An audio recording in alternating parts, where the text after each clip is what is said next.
Besok kita akan tahu adakah kita nasahkan atau tidak. Jadi kalau kita tak ambil tindakan sekarang, jadi ia akan rumitkan lagi.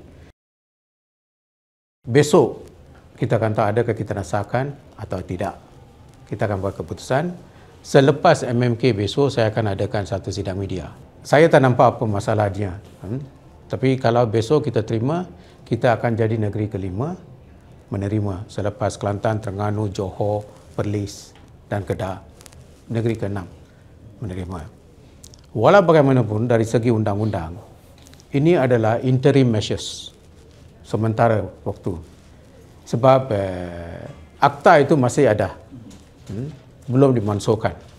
Akta itu masih ada dan pejabat program negara sedang teliti akta dan memutuskan macam mana cara nak mansuhkan akta itu.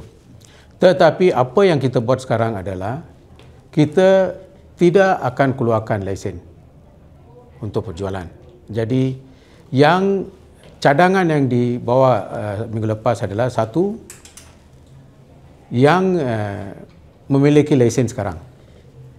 Kalau tempoh dia tamat, mungkin kita tidak akan teruskan dengan lesen baru.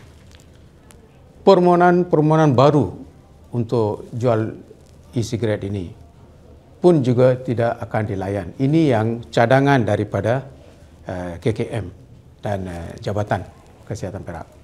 Jadi kalau cadangan ini terima, ia akan guna pakai oleh kesemua PBT di negeri Perak. Jadi besok kita tahu. Daripada kajian menunjukkan bahawa orang dewasa umur daripada 15 hingga ke 17, purata dia meningkat. Bukan mengurang, meningkat. Jadi that is a dangerous situation.